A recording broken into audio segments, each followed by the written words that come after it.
Beneath the ruins of a world at war lies a silence that refuses to speak, a silence carved into sealed vaults, erased reports, and convoys that vanished without a trace. History is written in bold strokes of victory and defeat, yet between those lines lie whispers, files marked for destruction, names scratched out with deliberate ink, operations erased before they could ever be remembered. Imagine a war fought not only with steel and fire, but with shadows. Couriers carrying secrets that never reached their destinations, crates sealed in iron that no nation dared admit existed, orders spoken in code and buried under rubble before daylight could expose them. These fragments are like shards of glass, dangerous to handle, but impossible to ignore. Glimpses of what someone wanted hidden forever. They tempt us with questions that have no answers, drawing us toward corridors where truth was traded like contraband, and history itself was redacted. To enter these shadows is to risk seeing what was never meant to be seen. Chapter 1.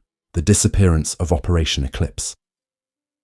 In the spring of 1945, as the Reich collapsed under the hammer of the Red Army and the relentless Allied advance from the west, a single word dominated the halls of Staff headquarters in Rams: Eclipse. The plan, at least on paper, was straightforward. Seize Berlin before the Soviets, secure political leverage for post-war negotiations, and establish Allied control over the capital of the dying Reich. But documents later declassified in fragments and redacted almost beyond recognition suggest that Eclipse was never just about Berlin. Somewhere within the chaotic paperwork of April 1945 lies a story that was carefully obscured, replaced with the official narrative of political rivalry. In reality, Eclipse concealed a hidden objective, one that vanished from the historical record almost as quickly as it was conceived. General Eisenhower had made it clear in early April that Berlin itself was of little strategic importance. His cables to Washington emphasized that casualties from a city assault would be catastrophic, and that Stalin had already positioned his armies for the kill. Yet British field marshals, particularly Montgomery, lobbied ferociously to press forward. Beneath the diplomatic tension, intelligence briefings from London carried a different urgency. One such file, labelled SIS Priority Dispatch, March 27, 1945, outlined intelligence gathered from defecting SS officers. They reported a subterranean facility beneath Tempelhof Airfield, disguised as civilian air raid shelters, but connected by rail to a series of storage bunkers designed to withstand sustained bombardment. Within these bunkers, it was alleged, the SS housed crates marked with the insignia of the Ahnenerbe, Himmler's research bureau notorious for scavenging ancient sites, looting artifacts and funneling discoveries into Reich technological projects. On April 10th, Schaff's intelligence annex in Versailles received a classified memorandum titled Operation Eclipse, Supplement 2. It referred not to Berlin's fall, but to extraction objective T7. No details were given. 2 days later, units from the British 11th Armoured Division were quietly diverted from their advance across the Weser. Their orders, according to a surviving war diary, mentioned only special reconnaissance tasking, though the entry was crossed out in blue ink and replaced with the phrase patrol activity, eastward. Several of the patrol commanders never rejoined their regiments, and their names appeared in no official casualty lists. By April 20, the Soviets were within striking distance of Berlin, yet, curiously, a number of RAF flights left forward bases in Belgium under unusual escort protocols. Witnesses recalled the loading of sealed containers at an airstrip near Liège. The containers bore no markings, except for a stenciled alphanumeric code beginning with the letters TEP flight. Manifests for these operations were missing. When reviewed by the RAF historical branch in the 1970s, one surviving crewman, interviewed decades later, described his unease as crates were chained into the fuselage of a C-47, accompanied by armed guards in unmarked uniforms who spoke neither British nor American English fluently. He never saw them again. Meanwhile, Soviet forces entering Berlin in late April discovered the expected chaos of bunkers, command posts, and collapsed defences. However, reports within the Red Army General Staff archives include strange notes from the 5th Shock Army. One entry dated April 28th mentions access tunnels beneath Tempelhof destroyed, charges set prior to arrival. Another officer recorded in his diary that locals spoke of heavy transports departing at night in the days before Soviet encirclement. No transports were officially logged, When Soviet sappers reached the deepest sections of the airfield, they found rubble and the twisted remains of rail tracks that led into collapsed shafts. Nothing else. The disappearance of Eclipse's secondary objective became most apparent during the early Cold War. In 1947, a memorandum circulated within the US War Department under the heading German Scientific Assets Discrepancies. It noted that several items later attributed to captured laboratories had no traceable point of origin. Reports of experimental fuels, turbine prototypes, and advanced optics had been entered into American research programs without clear evidence of seizure. A handwritten note in the margin of one such file reads simply, Source, Eclipse. Lockdown, British records are no less ambiguous. A 1952 Ministry of Defense review of Eclipse-related archives resulted in the reclassification of 214 files for reasons of operational sensitivity. When the National Archives released declassified Eclipse papers in the 1990s, the files abruptly skipped references to Tempelhof, the Ahnenerbe, and Extraction Objective T7. Researchers piecing together the fragments noticed entire chains of correspondence missing, suggesting systematic removal. The result is a jagged puzzle, fragments of patrol diaries, half-burnt dispatches, and recollections of veterans who spoke of missions they could never fully describe. The few surviving testimonies are strikingly consistent. A soldier from the King's Royal Rifle Corps, interviewed in 1961, recounted being pulled from his unit near Hanover and attached to an unnamed detachment. They were driven east under blackout conditions and eventually bivouacked outside a bombed village near Berlin. From there, he and his comrades were ordered to guard trucks loaded with containers that rattled like metal within. He described their officers as unusually nervous, unwilling to answer questions, and carrying orders with American signatures rather than British. The convoy moved westward again within 48 hours, avoiding contact with frontline units. None of the men received campaign credit for the Berlin sector. What was removed from Berlin before the Soviets arrived remains a mystery. Some historians argue it was nothing more than looted art or gold reserves diverted from German banks. Others point to the silence surrounding Ahnenerbe's experimental work, files on aerodynamics, sonic weaponry, and esoteric physics that might have interested Allied planners eager to dominate the post-war technological race. The lack of documentation may itself be the clearest sign. Records that should exist do not. They were erased because the nature of what was taken could not be admitted publicly without shattering the carefully built post-war narratives. By 1950, as the Iron Curtain hardened across Europe, the truth of Eclipse had been buried. Official histories emphasized Eisenhower's caution, the inevitability of Soviet capture of Berlin, and the logic of avoiding needless casualties. Yet the men who vanished on recon patrols, the air crews who loaded sealed crates, and the Soviet officers who found blasted tunnels at Tempelhof suggest another story was unfolding in the shadows. A story where Berlin was not just a political prize, but a vault holding secrets both sides desperately wanted, and where the victors quietly erased the evidence of what they had taken. The classified fragments that remain leave us with a chilling implication. The race for Berlin was not simply a clash of armies, but the opening move in the Cold War. Operation Eclipse did not disappear. It was executed in silence, concealed in erased reports, hidden manifests, and missing patrol diaries. The true objective, buried beneath Tempelhof and spirited west under unmarked escort, vanished into the fog of secrecy that defined the post-war world. And the disappearance of those files ensured that the Soviets, and perhaps the world itself, would never know what passed from the ruins of Berlin into the vaults of another empire. Chapter 2. The Lost Convoy of Operation Hannibal. On January 23, 1945, as Soviet tanks closed on Königsberg and the Baltic coast filled with terrified civilians, Gross Admiral Karl Dönitz issued a desperate order, Operation Hannibal. What followed was one of the largest evacuations in human history, moving over 2 million people across the frozen Baltic Sea in a chaotic flotilla of freighters, liners, and warships. The sinking of the Wilhelm Gustloff, with more than 9,000 dead, became the enduring symbol of the disaster. Yet buried within Kriegsmarine records lies mention of Convoy 9, a formation of transports that sailed from Pillau under SS escort and never reached its destination. Official accounts dismiss the convoy as another casualty of Soviet submarines, but Soviet naval logs tell a different story. No record of torpedo strikes on that date, No mention of sunken transports. Convoy 9 simply vanished.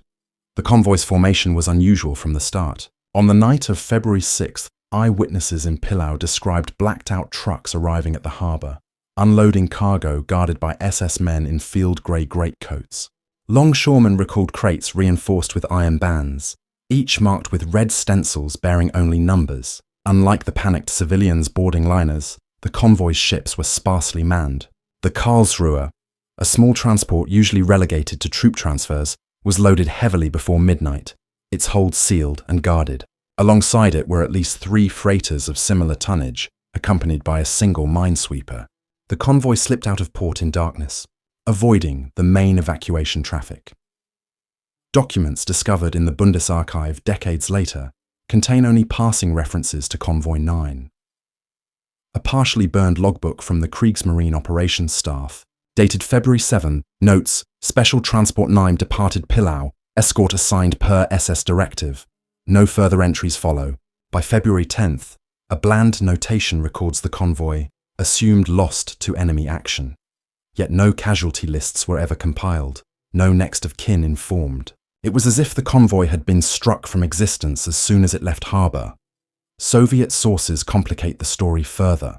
Patrol reports from the Baltic Fleet's submarine division, covering February 6 to 10, contain no claims against German convoys of that size. Submarine S-13, which had sunk the Wilhelm Gustloff only days earlier, logged no significant engagements in the same waters. When interviewed in the 1960s, retired Soviet naval officers admitted puzzlement at German claims of losses. "We knew of many sinkings," one captain remarked, "but not of this convoy. They speak of ghosts." By the 1950s, Allied intelligence agencies were quietly piecing together fragments about what Convoy 9 carried. A declassified British naval intelligence file, once marked top secret and dated September 1946, refers obliquely to Hannibal cargo, possible SS archives and material. Another file, this time from the OSS in Washington, mentions reports that special transports evacuated Königsberg assets linked to cultural and technical repositories. The wording is vague, but enough to suggest that Convoy 9 carried more than refugees. Survivors from Pillau, interviewed years after the war, consistently spoke of soldiers forbidding civilians from approaching the convoy's ships. "Those were not transports for women and children," one man recalled. "They were carrying things they didn't want anyone to see." Rumours circulated among German naval personnel at the time as well.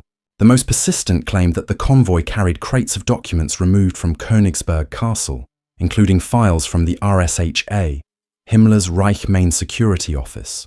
Königsberg had served as a secondary storage point for archives evacuated from Berlin in late 1944. Some of those files reportedly contained lists of collaborators in occupied Europe, financial ledgers from SS enterprises, and records of clandestine weapons projects. If so, their disappearance would explain why many RSHA records simply cease after January 1945. Other whispers suggested the cargo was less paper, more machinery. The Ahnenerbe had maintained facilities in East Prussia, experimenting with everything from advanced optics to metallurgy. Testimonies from captured engineers indicated several prototypes had been crated for transport in early 1945. Whether those crates went east, were destroyed, or disappeared onto Convoy 9 remains unresolved. The absence of Soviet capture reports is particularly striking. Had Moscow seized such cargo, it would almost certainly have been trumpeted as evidence of Nazi technology falling into their hands. The silence speaks louder than words. Perhaps the most controversial account came from a Kriegsmarine radio operator captured in May 1945. In interrogation, notes now held in the US National Archives, he claimed Convoy 9 broke formation 2 days out of Pillau, with 2 ships veering north under escort. He insisted the vessels did not appear to be under duress, but rather changed course by prearranged order. He believed their heading suggested either neutral Sweden or even farther west, possibly toward Denmark or Norway. His testimony was dismissed at the time as unreliable, but it lingers in intelligence files as the only first-hand account of the convoy's fate beyond German waters. The mystery deepened after the war, when salvage operations scoured the Baltic. Wreck divers catalogued hundreds of sunken vessels, including transports from Hannibal. Yet none matched the tonnage or descriptions of Convoy 9's core ships. Even into the 1970s, no wreckage consistent with the convoy was discovered. In maritime terms, that absence is unusual. Ships rarely vanish entirely. Even catastrophic sinkings leave debris or lifeboats. Convoy 9 left nothing. By the Cold War, speculation about Convoy 9 evolved into geopolitical whispers. In one 1963 CIA memorandum, analysts debated whether Western-aligned networks might have aided the convoy's diversion. Sweden, officially neutral but often a conduit for intelligence dealings, was cited as a possible destination. Another theory suggested that Dönitz, already preparing for Germany's defeat, allowed certain assets to slip into Western hands as bargaining chips. His later mild treatment at Nuremberg is sometimes cited as circumstantial evidence, though no proof has surfaced. The fate of Convoy 9 remains a silent riddle within the greater tragedy of Operation Hannibal. Civilians died by the thousands on overloaded liners, their stories preserved in survivor accounts and Soviet records. But the convoy of February 6 disappeared into history without even a grave marker. Its absence from casualty rolls, the silence of Soviet archives, and the deliberate vagueness of Allied intelligence reports point to a calculated erasure. Whether it carried archives, prototypes, or something more unsettling, Convoy 9 was never meant to be remembered. In 1992, after the collapse of the Soviet Union, researchers gained limited access to naval records in St. Petersburg. One file, dated February 1945, contained an intercepted German radio signal referencing Transport 9 arrival uncertain, reroute as discussed. The document was heavily smudged, the signature line illegible, but its existence confirmed what many historians had long suspected. The convoy had not been sunk, but diverted. To where and for whom remains a question unanswered. Operation Hannibal was chaos on an ocean of ice and fire. Amid the chaos, one convoy slipped away, unrecorded in the annals of loss, unclaimed in the rosters of survivors. Convoy 9 did not sink beneath the Baltic. It was swallowed by secrecy, erased in silence, and left as a void in the history of the dying Reich. And like so many shadows cast in 1945, it lingers still, a reminder that not all evacuations were about saving lives. Some were about saving secrets. Chapter 3. Shadows of the ALSO's mission. The official record of the ALSO's mission reads like a triumph of Allied intelligence, a lightning sweep through France, Belgium, and finally into Germany, seizing uranium stockpiles, dismantling laboratories, and capturing physicists before they could slip east into Soviet hands. Yet the fragments that surface in declassified archives tell a darker story. The mission, led by Colonel Boris Pash and guided by physicist Samuel Gaudsmit, was not simply about preventing Hitler's bomb. It was also about acquiring whatever could not be acknowledged publicly. Research too dangerous or politically volatile to admit had existed. The truth lies in a trail of missing casks, erased manifests, and scientists who quietly disappeared from public record. The town of Haigerloch, southwest of Stuttgart, is remembered as the site of the German nuclear reactor experiment. Photographs show the underground cavern where uranium cubes once hung from cables, suspended in heavy water. When ALSOS arrived in April 1945, they found a reactor dismantled in haste, uranium scattered, and notebooks partially burned. Official histories claim 664 uranium cubes were seized and shipped to the United States. Yet a US Army quartermaster report, catalogued under file QM-EU 3147, lists an additional series of sealed lead-lined casks loaded onto trucks under military police escort. The casks were logged not as uranium, but as classified research material. Their destination is noted only as AIR Transport, France, Priority. The corresponding airfield manifests from Étain and Reims for that week are missing. Local testimony complicates matters further. Residents of Haigerloch interviewed in the 1960s recalled convoys of American trucks departing at night, guarded by men who spoke English with heavy accents. One villager described watching from a barn as crates were winched into vehicles, each stamped with the Reich Eagle and the initials HK. Historians suspect these may have referred to Heeres Kernphysik, the Army's nuclear program. Yet no trace of such crates appears in Allied records. Even more puzzling is a reference in an April 1945 OSS report, later heavily redacted, which speaks of secondary hall, designated for restricted routing, avoid documentation. The fate of several German scientists also remains troubling. Official accounts celebrate the capture of 10 key figures, interned at Farm Hall near Cambridge, where their conversations were secretly recorded.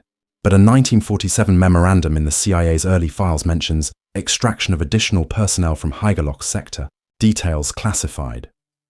Cross-referencing with Wehrmacht personnel files reveals names of physicists and engineers who should have been arrested but appear nowhere in Allied custody lists. Their absence is mirrored by unexplained notations in airfield logs from Strasbourg, where unmarked flights departed in late April bound for undisclosed destinations. Whether these men were quietly recruited, eliminated, or hidden from public view remains unknown.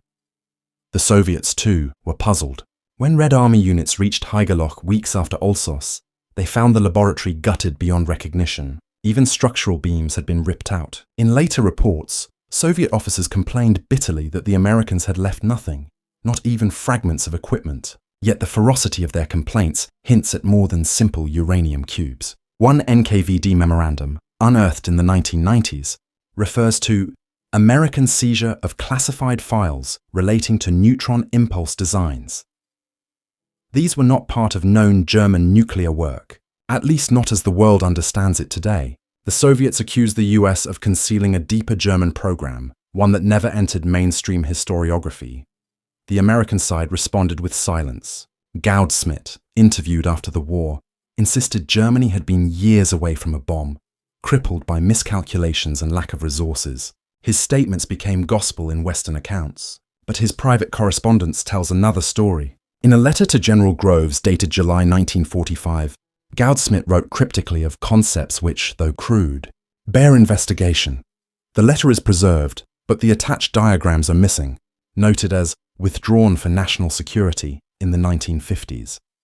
Groves himself, architect of the Manhattan Project, later remarked that certain German findings had been useful in directions not commonly discussed. He refused to elaborate. The story of Alsos grows darker in the early Cold War. In 1947, as the CIA replaced the OSS, internal reviews of wartime scientific seizures flagged anomalies. One analyst noted that uranium shipments arriving in Oak Ridge exceeded the numbers documented in Haigerloch's inventories. He asked in a margin note, surplus from where? No reply followed. In another case, US Navy research divisions suddenly acquired patents related to reactor cooling and neutron reflectors, filed under military secrecy. None of these developments were credited to German science publicly, yet their sudden emergence aligns suspiciously with the timeline of Alsos recoveries. Meanwhile, the Farm Hall transcripts, released decades later, show the captured scientists expressing shock at Hiroshima, but the transcripts are heavily edited. Several passages are marked inaudible or redacted. One surviving notation from the censor's office states, "Excise remarks re. Experiments not to be discussed publicly." What those remarks were remains locked in vaults. Some historians argue the redactions shielded embarrassing German boasting. Others suspect they concealed references to experiments that contradicted the official claim of a hopelessly incompetent German program. Whispers of the secondary hall resurface in scattered places. A former US Army interpreter, interviewed anonymously in 1974, claimed he saw crates at Eton Airfield labelled Zurückhalten, nicht registrieren, retain, do not register. He described their contents as metallic cylinders and bound volumes. The convoy commander allegedly told him, "You saw nothing, you sign nothing." Shortly thereafter, the interpreter was reassigned.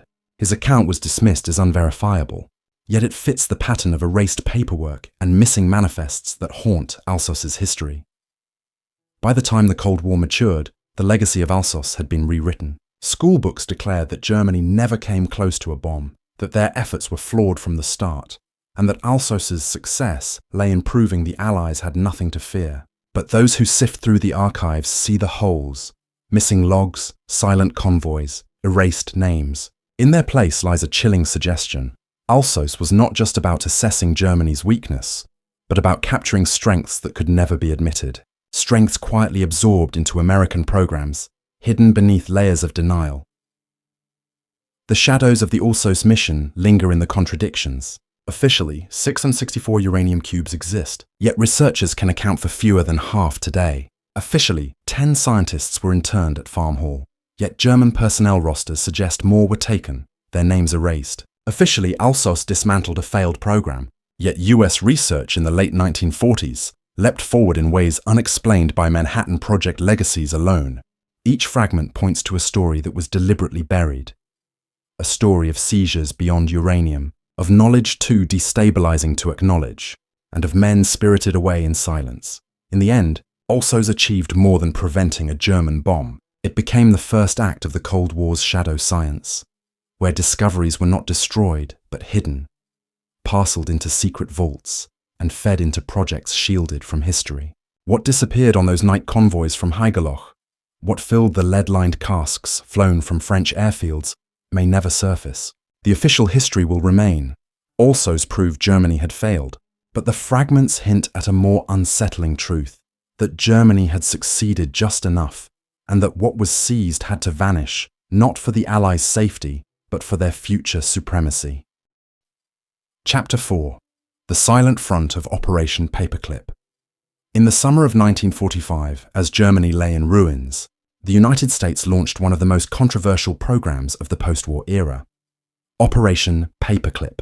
Its official story is well known. More than 1,600 German scientists, engineers, and technicians brought to America to aid the US in rocketry, aviation, and other fields, their Nazi affiliations quietly erased. Yet buried within declassified Joint Intelligence Objectives Agency, JIOA files, is another layer of paperclip, one never meant to be revealed. Not all recruits were engineers. Some were not scientists at all. They were intelligence officers, men of the Sicherheitsdienst and Abteilung 66, whose dossiers should have condemned them to Nuremberg. Instead, they were smuggled into the United States under fabricated identities, carrying not blueprints, but networks of secrets.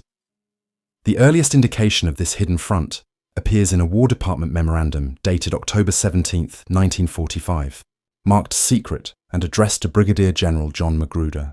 The subject line reads simply, "Acquisition of Category C personnel." The attached list, now heavily redacted, contains names later identified as former RSHA operatives, including at least 2 officers linked to Einsatzgruppen units in Eastern Europe. The justification scrawled in the margins is chilling in its pragmatism. Retain valuable counter-Soviet assets. Their crimes were deemed irrelevant. Their knowledge of Soviet operations and underground networks outweighed the evidence of atrocities attached to their names. These men were not housed in Huntsville or White Sands, where rocket scientists built their legacies. Instead, they were moved to Fort Hunt, Virginia, under the innocuous cover of the MIS-X program. Officially, Fort Hunt had been shuttered at the end of the war. Unofficially, it became a black site where former Nazis were interrogated, debriefed, and groomed as intelligence assets. Files now catalogued under P.O. Box 1142 contain vague references to special German consultants. Their presence was never acknowledged publicly, but surviving documents describe briefings on Soviet troop deployments, communications protocols, and details of partisan networks in Poland, Ukraine, and the Baltics. The Reich's intelligence web had not vanished in 1945. It had been transferred. One example stands out. A captured officer known under the alias Dr. Weiss arrived in Washington in early 1946. His true identity has never been fully confirmed, but surviving German files suggest he was once attached to RSHA Amt 6, Foreign Intelligence West. Under questioning, Weiss provided detailed assessments of Soviet infiltration in Allied-occupied zones. A CIA memorandum from 1948 praises his insights as operationally invaluable. Yet the same man's wartime record links him to deportation logistics in France. His file in US custody contains a note, War Crimes Association, do not pursue further. It is signed in blue ink by a JIOA officer. The silence surrounding this hidden paperclip cohort is deliberate. In 1952, the Senate Armed Services Committee requested documentation on all German scientists brought to the US. Only sanitized files were provided. The names of former SD operatives were excluded. A State Department memo, later released under a FOIA, admits disclosure would irreparably damage public perception of intelligence operations. This erasure was so thorough that even today, their presence survives only in fragments. Unexplained entries in immigration logs, redacted testimonies, and photographs of men whose identities remain contested. The Soviets were not blind to this. KGB reports from 1949 complained bitterly of Anglo-American concealment of Nazi operatives. One declassified. Intercept details Moscow's suspicion that former Gestapo men were working within the CIA's newly formed Directorate of Plans. The Soviets even published propaganda leaflets accusing Washington of sheltering war criminals, a charge dismissed in the West as Cold War disinformation. Yet the archival evidence now suggests those accusations were not baseless. The implications extended beyond intelligence. Several of these silent paperclip recruits were funneled into Latin America, where they assisted in building security services aligned with US policy. Argentina, Chile, and Brazil became havens for former SS and Gestapo figures whose expertise in surveillance and repression was repurposed under new regimes. One 1954 CIA cable describes deployment of German advisors to Guatemala under NSC clearance. The men are unnamed, but their prior affiliations are unmistakable from the context. They were not rocket engineers, but experts in suppression, counterinsurgency, and covert policing. Perhaps the most unsettling revelation concerns the Vatican's rat lines, which smuggled Nazi fugitives through Italy to South America. Declassified US Army intelligence documents show that several rat line transfers were intercepted, not to prevent their escape, but to redirect the men to American custody. These individuals bypassed immigration scrutiny entirely, entering under fabricated identities arranged by the State Department. Their paperwork often listed them as technicians or consultants, masking their pasts. By the time their names surfaced again, they were naturalized citizens working inside American defense structures. The Cold War urgency provided justification for these choices. To Washington, the moral compromises were secondary to the existential struggle against Moscow. Men who had orchestrated deportations or torture were recast as experts in Soviet methods.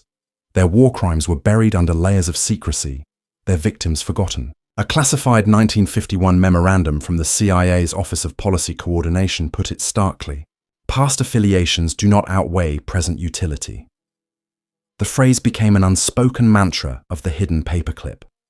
By the 1970s, as revelations of CIA abuses began to surface, a handful of these figures were quietly retired. Some vanished into suburban obscurity, their identities shielded by new names. Others were quietly deported under obscure legal rulings, often to countries with no intention of prosecuting them. A few files were destroyed outright. The House Select Committee on Intelligence later complained that documentation on certain wartime figures was unavailable or incomplete. That incompleteness was deliberate. What emerges from the fragments is a portrait of paperclip far darker than rockets and space capsules. It was not merely an operation to secure technology, it was also an intelligence harvest, one that absorbed the Reich's networks, dossiers and personnel into the bloodstream of American clandestine services. The sanitized version celebrated Werner von Braun and V-2 rockets. The buried version smuggled in men whose legacies were stained with crimes against humanity. Both were real, only one was admitted. In the end, the silent front of Operation Paperclip reshaped the Cold War as profoundly as the visible one. American rockets reached the moon, but its intelligence services were quietly shaped by knowledge extracted from men who should have stood trial at Nuremberg. The price of supremacy was silence. Silence in files, silence in archives, silence over graves never dug. Today, the surviving fragments testify to what was sacrificed. Paperclip was not only about science, it was also about shadows and the decision to embrace them. Chapter 5. The Siberian Files of Operation Barbarossa. At dawn on June 22, 1941, 3 million German soldiers crossed the frontier into Soviet territory, launching Operation Barbarossa, the largest invasion in history. The Wehrmacht's lightning advance smashed through the border defenses, and in the chaos, NKVD units received frantic orders from Moscow: evacuate priority archives. Unlike the industrial transfers eastward, these were not factories or machine tools. They were files, crates of them. Within days, special trains pulled out of Minsk, Vilnius, and Smolensk, their contents guarded by armed detachments. Officially, these trains carried government documents and party records, but Soviet intelligence reports, partially declassified after 1991, hint at something more: ledgers, correspondence, and scientific papers that, if captured, could have revealed years of clandestine dealings between Moscow and Berlin prior to Hitler's betrayal. German reports from Army Group Center confirm the pursuit. In early July 1941, reconnaissance units intercepted one such evacuation near Orsha. What they discovered shocked even hardened officers. The convoy included not only NKVD guards, but also sealed wagons with lead-lined interiors, far beyond what normal paperwork required. The wagons were loaded under heavy camouflage netting, and their escorts fought bitterly before detonating charges to prevent capture. After the smoke cleared, Wehrmacht engineers found fragments of scorched files bearing both German and Russian letterheads. A surviving field report catalogued as Heeresgruppe Mitte Abt Ich, July 9, 1941, describes correspondence between German ministries and Soviet trade missions, dated 1939-1940, now destroyed. The entry was crossed out in blue pencil during later archival reviews. The Soviets ensured the bulk of the evacuations reached safety. By August, long trains of sealed freight cars arrived in the Urals and Siberia, dispersed to underground depots near Sverdlovsk and Novosibirsk. Soviet archivists referred to them only as Special Storage 12.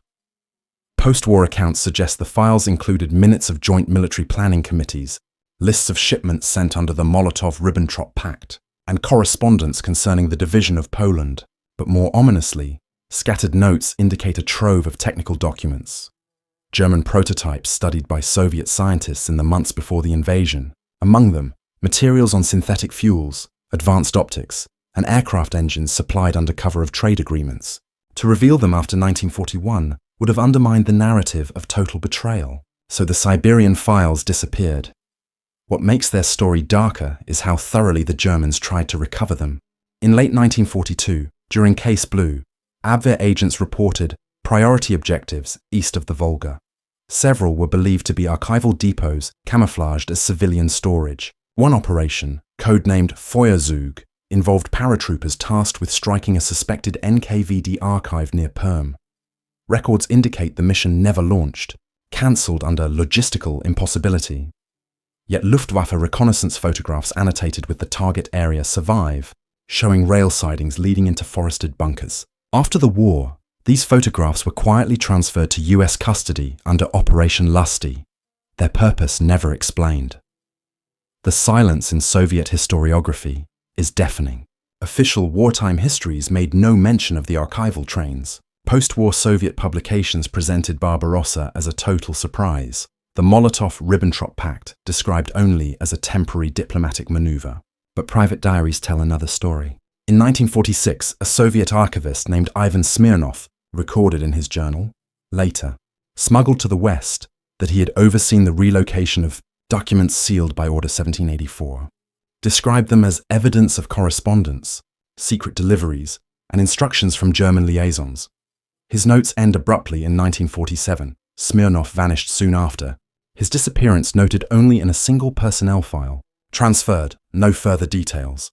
Western intelligence circles became aware of the Siberian files in the 1950s. A CIA assessment titled Captured German Soviet, Records, Unresolved Issues, 1956, catalogued discrepancies in German archives. For example, Wehrmacht supply records reference deliveries of rare metals in 1940, supposedly sourced from Sweden, but mirrored exactly in Soviet export ledgers. The CIA analyst concluded that documents reconciling these discrepancies exist but are withheld in Soviet custody. The report was classified top secret and buried, until partial declassification in 1995. By then, the trail was already cold. Even more tantalizing are references to war crimes. Some files, it is said, contained NKVD and Gestapo coordination documents from 1939 to 1940, relating to prisoner exchanges after the partition of Poland. Survivors of the Katyn massacre investigation alleged that the Siberian files held orders co-signed by both Soviet and German officials. Such documents, if released, would have implicated both regimes in atrocities that post-war narratives carefully assigned to only one side. For Moscow, suppressing these files was essential to maintaining legitimacy. For Berlin, their destruction would have absolved no one, but at least ensured silence. Instead, the crates slumbered in Siberian vaults. In the 1990s, after the Soviet Union collapsed, fragments surfaced. Researchers in Moscow's State Archive uncovered heavily censored German diplomatic cables from 1940, discussing Soviet access to synthetic rubber technologies. Another folder contained Soviet memoranda about German military advisors stationed in Leningrad during the winter of 1940, a detail absent from all public histories. Yet every time these discoveries emerged, the files were swiftly reclassified. Officials insisted they were misfiled and removed them from public circulation. The deeper troves in Novosibirsk and Yekaterinburg remain sealed. The true extent of the Siberian files remains unknowable. Were they destroyed in purges, still hidden in bunkers beneath the Urals, or dispersed across regional archives under false headings?